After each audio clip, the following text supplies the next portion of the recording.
I know this is gonna sound completely insane, and I wouldn't believe it myself if someone me told this a few months ago. But I swear on everything I have left, this happened to me. My wife, Emily, disappeared without a trace 7 months ago. One night, she just didn't come home. No calls, no signs of struggle, no credit card activity, nothing. We had dinner like any other night. She said she was going for a walk, and that was it. I never saw her again. The police did what they could, but after a while the case just kind of faded into that silent space where unsolved stuff goes. Friends stopped calling, family stopped asking, and I was left alone in this weird limbo of grief and not knowing. What I'm about to tell you didn't happen right away. It was maybe 4 months after she vanished, and I was still doing that thing where I couldn't sleep without noise, so I'd started listening to random podcasts at night. Comedy ones mostly, something to distract me. I wasn't even really paying attention most of the time. It was just background noise to keep my thoughts from eating me alive. One night, I had this episode playing, some small show with 2 guys talking shit about bad movies, and suddenly, I sat up. My heart started racing because in the middle of them laughing about some dumb joke, I swear to God, I heard Emily. Not just a voice that sounded like her. It was her laugh. That short, high-pitched snort she always tried to hide. I knew it instantly. I froze. At first I thought maybe I was losing it. I even laughed nervously, like, what the hell am I doing? But I paused the episode, rewound about 20 seconds, and played it again, this time with my eyes closed, focusing just on the sounds. And there it was. A second of silence, then the hosts made some dumb joke about a haunted puppet or something, and right after one of them laughed, you could hear this quick burst of laughter in the background. Farther from the mic, but clear. It was her. Same laugh, same rhythm, like I'd heard 1,000 times during movie nights on the couch. I couldn't breathe. I replayed that part maybe 30 times. I even recorded it and slowed it down. It didn't change anything. It was still her. I looked up the episode. It had been posted 3 weeks before. I thought maybe, it was an old recording they'd uploaded late, but when I went to the show's website, it said the episode was recorded live at a bar in Portland 3 months after Emily went missing. The exact date was listed right there. 3 months. I must have stared at that screen for an hour. I checked and rechecked the date on the podcast app, their site, even their Instagram. It all lined up. That laugh, that voice, whatever it was, had been recorded after she was gone. My chest felt like it was caving in. I couldn't sleep that night. I just kept thinking, how the hell could she be in the background of a live recording 3 months after vanishing off the face of the earth? The next day, I emailed the podcast. I tried to keep it casual, just said I was a fan and asked about the venue where they recorded that particular episode. Took them a couple days to reply, but one of the hosts got back to me. He said it was a small bar downtown, called Red Lantern, and that they did a live recording there once a month. I didn't tell him anything else. I just thanked him, closed the email, and immediately started digging into the place. I found a few pictures on their Facebook page from that night. You could see the hosts setting up with a small crowd behind them. It wasn't a huge place, dim lights, some people at the bar, others sitting at tables. I zoomed in on every single face. I didn't find Emily, but that only made it worse, like she was there but just outside the frame, like a ghost on the edge of a photo. I started obsessing. I downloaded every episode that show had ever posted, looking for anything, any background sound, any small voice that might be her again. I know how crazy this sounds, but when someone you love vanishes, your brain starts clinging to anything that feels like a thread. And this wasn't just a random thread. This was her. I even reached out to the bar, asked if they had security footage from that night. Of course they didn't. Said they only keep the tapes for a couple weeks. I thought about going there in person, but what would I even do? Stand in the middle of the bar and scream her name? Hope someone recognized her photo? I felt like I was falling down this hole, and every answer just made the hole deeper. The weirdest part came a few days later. I decided to try something totally random. I posted the clip of Emily's laugh in a missing persons subreddit, without any context. Just asked if anyone recognized the voice. A few people said it sounded vaguely familiar, but nothing concrete. Then one guy messaged me privately, said he was sure he'd heard that exact same laugh in a different podcast, a true crime episode about a kidnapping case that also happened somewhere in Oregon. He couldn't remember which episode, just that it was a few months old. I went full maniac mode. Stayed up all night combing through old episodes, scrubbing through hours of audio. And I swear on everything, midway through one of them, after the host made some awkward joke, I heard it again. That same quick, slightly wheezy laugh. Same rhythm. Same sound. It was her. This time I just froze. This wasn't a coincidence anymore. It couldn't be. Two different podcasts, different genres, different locations, and yet there she was, in the background again, laughing like she was just there. Physically present in these moments, but never seen, never acknowledged. And no one else noticed. The crowd laughed like everything was normal. I started to feel sick, like actually nauseous.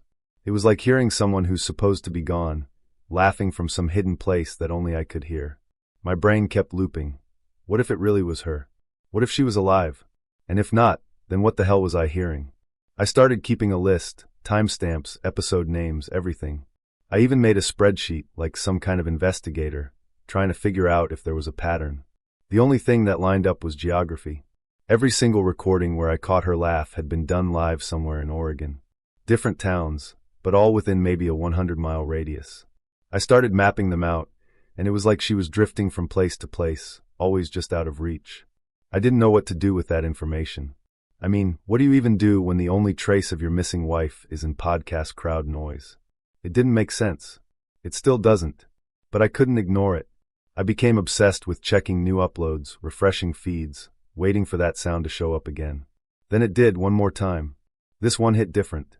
It wasn't just a laugh. It was her voice. Like full-on speaking. It was super faint, like she was talking to someone right next to her and the mic barely caught it. But I could hear it. She said, "No, I've already been there," and then laughed. That sentence. So normal. So casual. It destroyed me. I played it over and over until I could recite every breath in it. She sounded okay. Like she wasn't scared. Like she was just out living a life somewhere without me, without any of this chaos I'd been drowning in. And I think that's what hurt the most, how normal she sounded.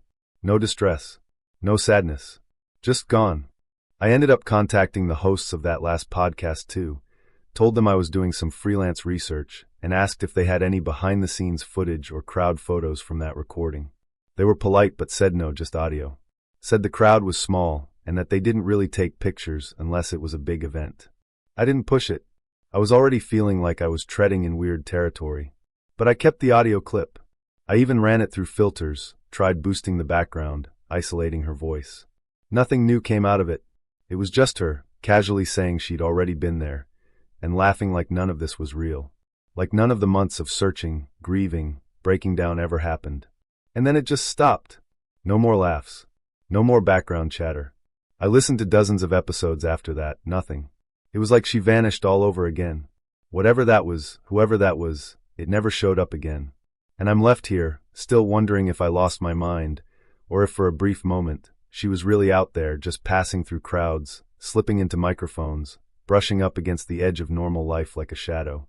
I haven't told anyone else. What would I even say? I found my missing wife's voice in a podcast. They'd think I was broken. Hell, maybe I am. But every now and then, I still listen to that clip. Just to remind myself I'm not crazy. Or maybe to convince myself I am. I don't even know anymore.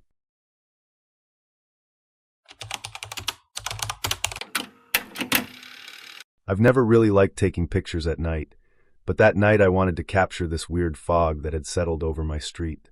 It looked like something out of a horror movie, thick and low, almost glowing under the streetlights. I was standing on the sidewalk across from my house around 11 p.m., holding my phone, and I snapped a quick photo to send to my family group chat. My house is pretty average, 2 floors, 5 windows on the front, all closed. I was home alone since my boyfriend was out of town for work, and I was enjoying the quiet. But when I looked at the photo, something felt wrong. There were 6 windows. 6. And in that extra window on the second floor, there was a figure. Just standing there. No face, no detail, just the shape of a person. I felt this instant chill, but I told myself it had to be a reflection or some kind of glitch. But I was stupid and took another photo. This time I zoomed in, just to prove to myself it was nothing. That's when panic really kicked in. The window from the first photo was still there, but now there was another new one, just a bit higher up, like it was built into the attic or something. But my house doesn't even have an attic window. And yeah, another figure. Different this time. Taller. Still just standing there, not moving. Watching. I swear I felt like something was staring back at me through the screen. My heart was racing, and I could feel that cold, crawling anxiety in my chest. I wanted to go back inside, but I couldn't stop looking at the photo. I went inside and locked the door immediately. I don't even remember walking up to it, just this overwhelming need to not be outside anymore. I kept checking the photos over and over, switching between them like maybe the windows would disappear if I looked long enough. But they didn't, and neither did the figures. I turned off all the lights inside and stood there in the dark, trying to listen for any sounds upstairs. Nothing. No creaks, no footsteps. Just silence. That kind of silence that's so heavy it makes your ears ring. I thought about going upstairs to check, but every part of my body was screaming not to. It wasn't just fear. It was like I knew I wasn't supposed to go up there. Eventually, I worked up the nerve to take one more photo, from inside this time, through the living room window, facing the house across the street, so my house would be in the reflection. I figured maybe I could catch something from a different angle. When I looked at the new photo, my stomach dropped. There were now 8 windows. 8. 2 more had appeared, and both had figures in them. Each one different. One of them looked like it was leaning out slightly, almost as if it was trying to get a better look at me. The worst part? None of the added windows matched the layout of my house. They were just wedged in random spots that didn't make architectural sense. And every single figure had their face turned toward the camera. I don't even know how long I stood there staring at that last photo. You know when your brain just sort of shuts down from fear?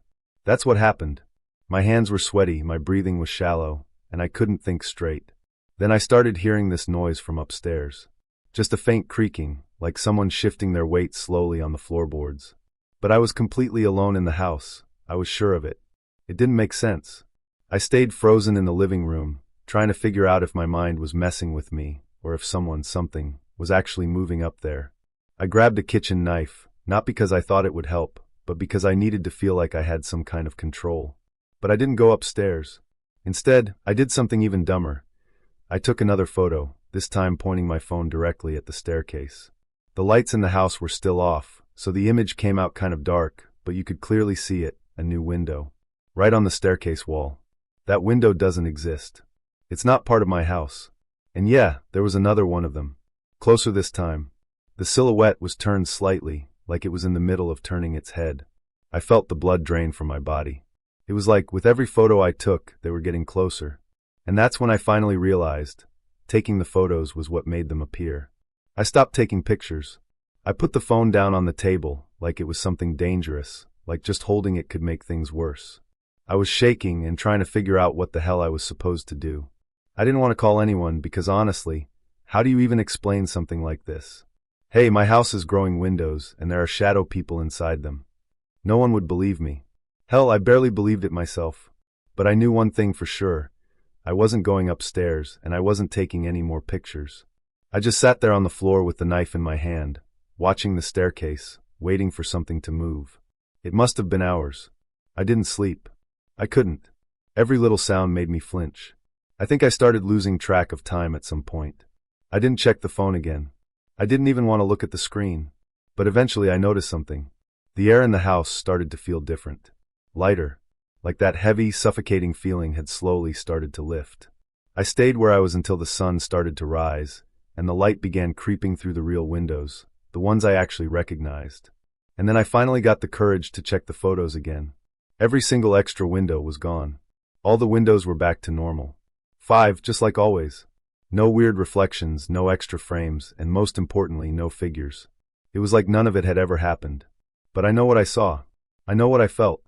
I stood in the front yard for a long time that morning, just staring at my house, waiting for something to change again. Nothing did. It looked totally normal. I even walked around the outside, checked the walls, looked for anything that might explain what I saw. There was nothing. No hidden windows, no structural oddities. Just the same house I've lived in for 3 years. But those photos, they were still on my phone, and I couldn't bring myself to delete them. I showed them to a friend a few days later.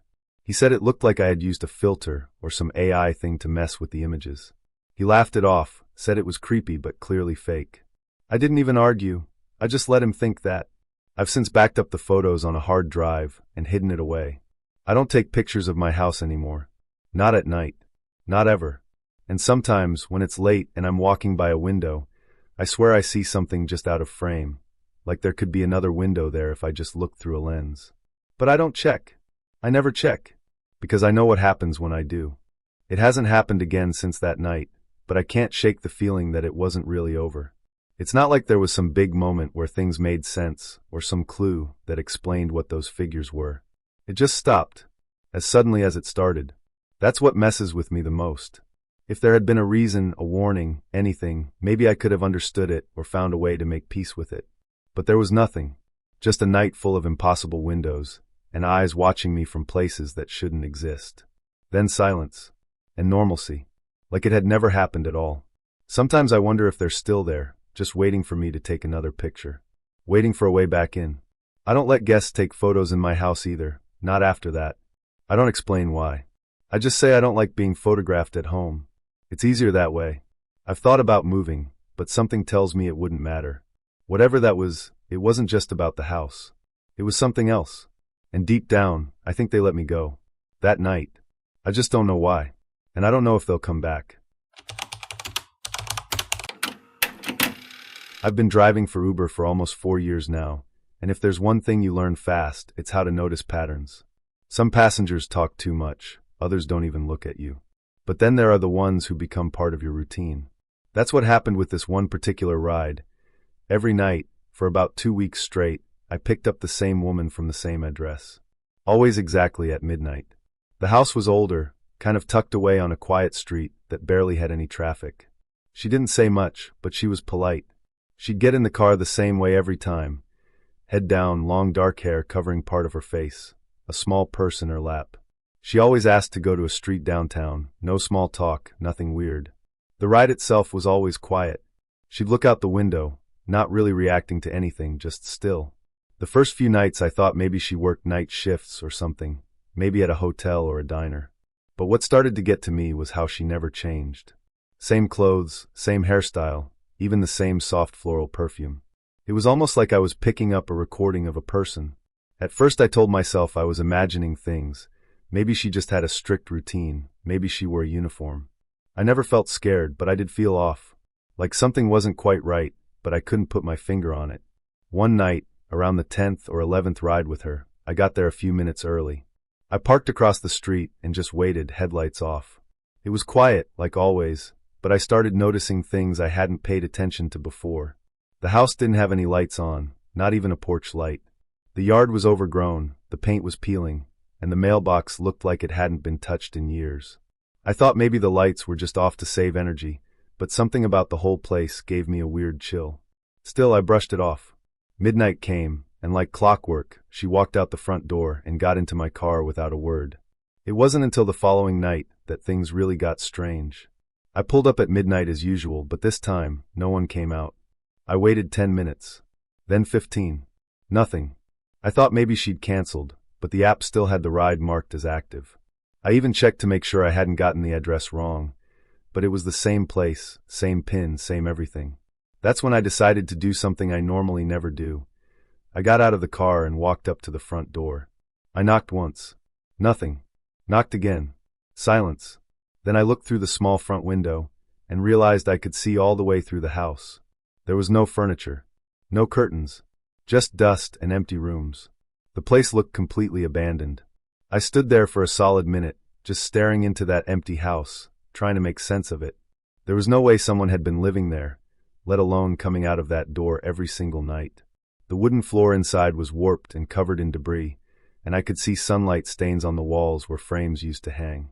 My gut twisted. It didn't feel right. I even walked around to the side of the house, just to double check, and sure enough, the windows were either boarded up or shattered. It looked like no one had set foot in there for years. I got this cold, crawling feeling up my spine, like I wasn't supposed to be there, like I was disturbing something.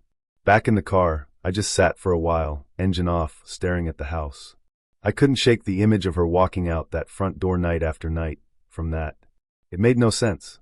I started going over the rides in my head. Every time she got in, she sat in the same spot, said the same thing.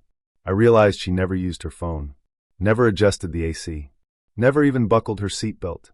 My skin started crawling with this sick mix of confusion and dread. I checked my trip history again, just to be sure I wasn't losing it. And yeah, the pickups were all logged at that exact address. I even had the GPS routes to prove it. But now I was sitting in front of a dead house, with no one in sight, and way too many questions I didn't want answers to. I didn't sleep that night. I kept going over everything, trying to remember if there was anything off about her before.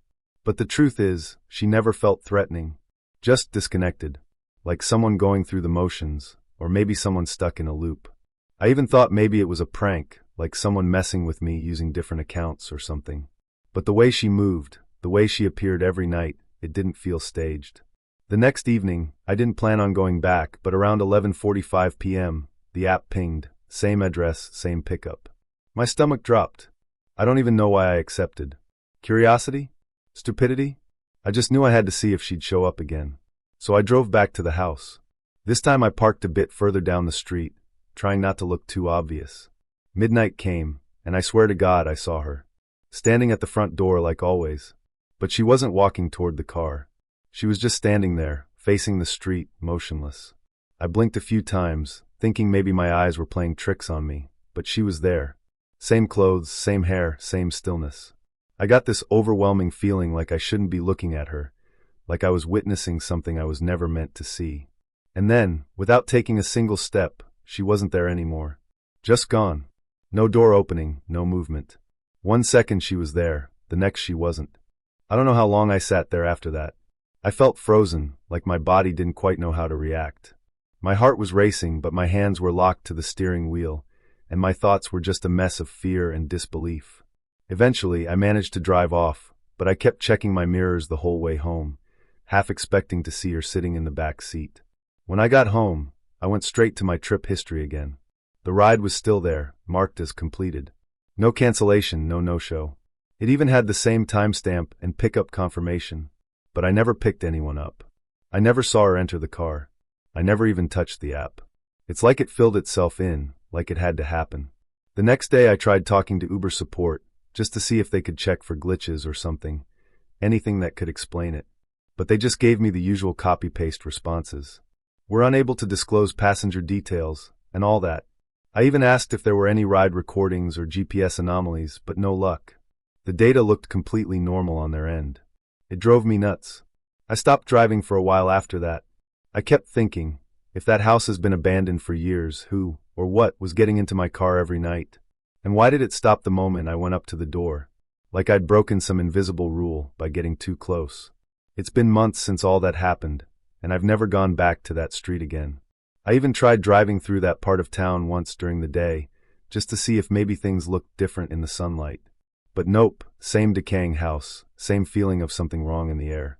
I still check my trip history from time to time. All the rides are still there, as if they happened like any other trip. I even showed a friend once, and he just said, maybe it was a glitch. But that's not what I felt. That wasn't a glitch. That was something that had been repeating itself, night after night, like it needed to be witnessed.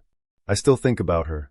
Not in a sentimental way, more like this gnawing thought that won't leave me alone.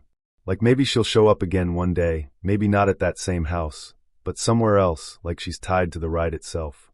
I don't know what I picked up those nights. I don't know why it stopped. And I don't know why it chose me. But I swear on everything, that woman got into my car night after night, from a house that's been empty longer than I've been driving.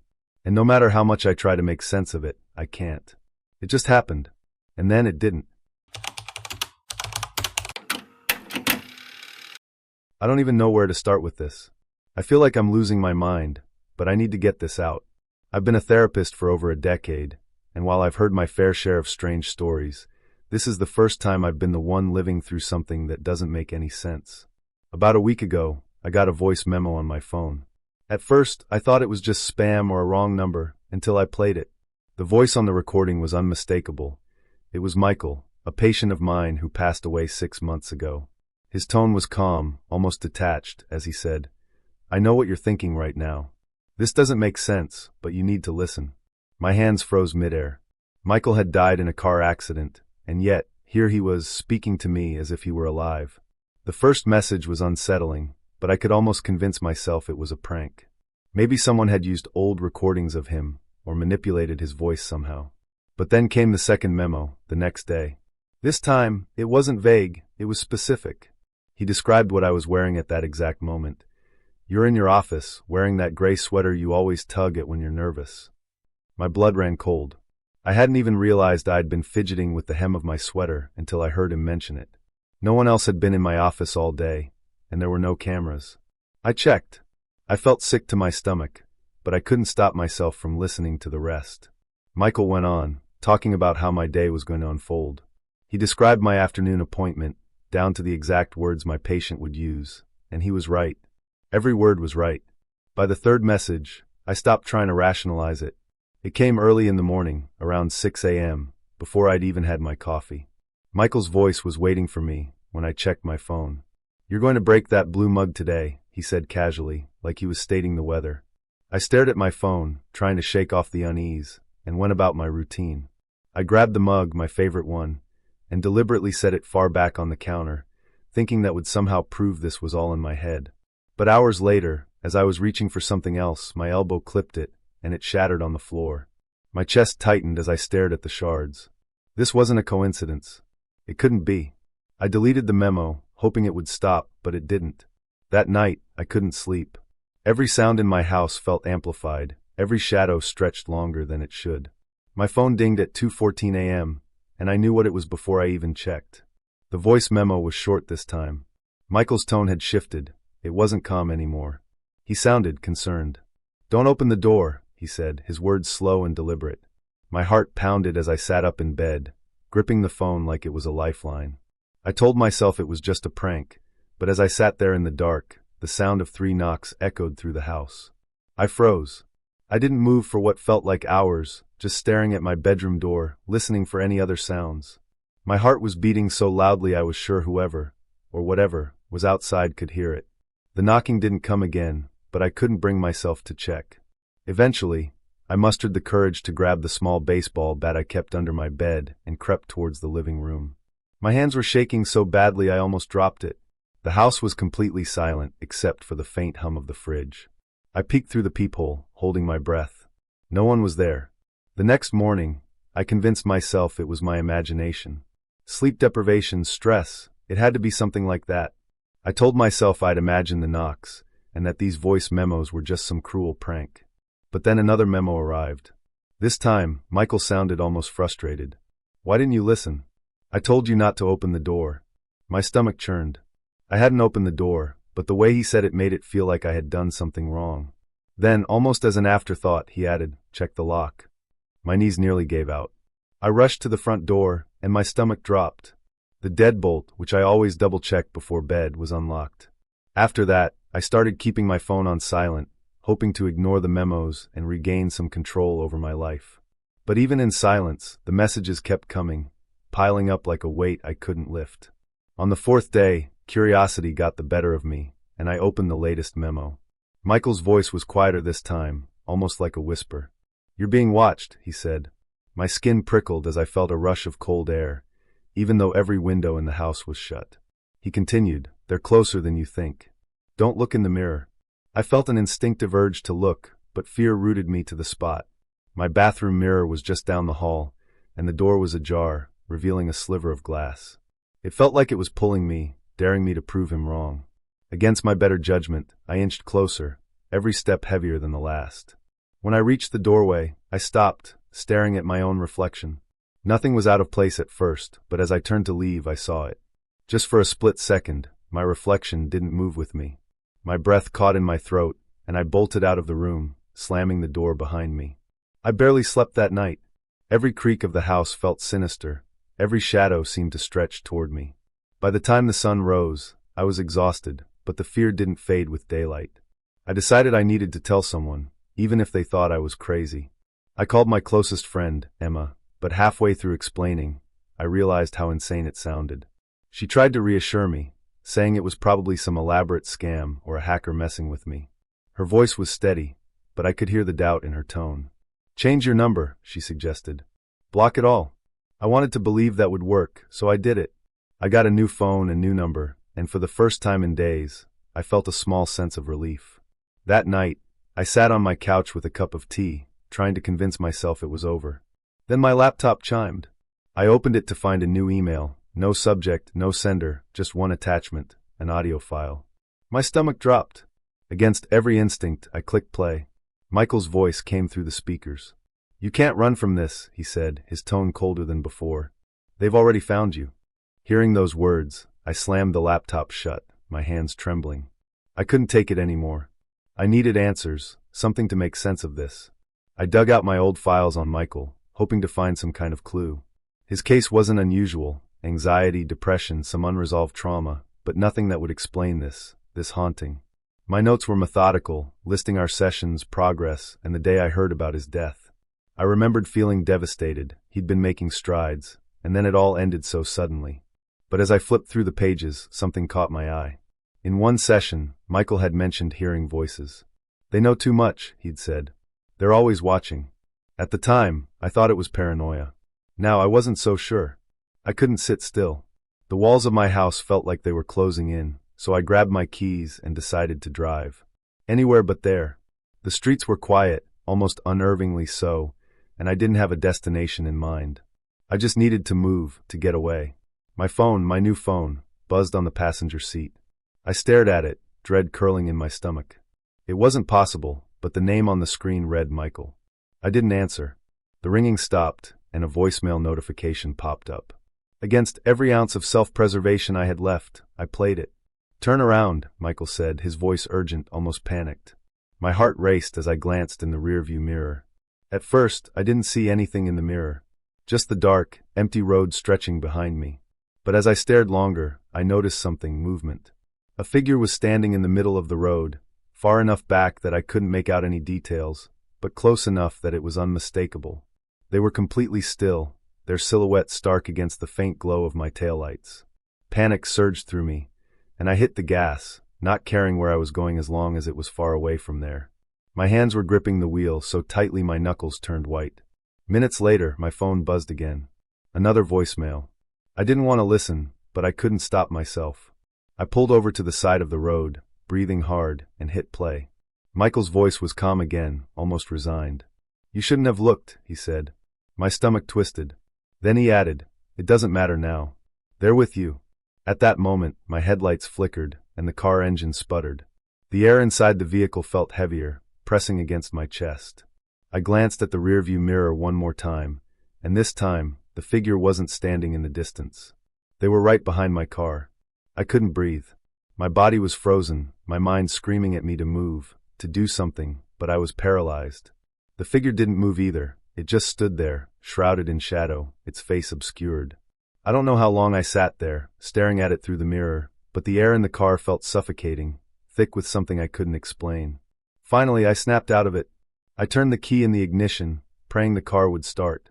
It sputtered for a moment, then roared to life. I didn't look back as I floored the gas, the tires skidding on the asphalt.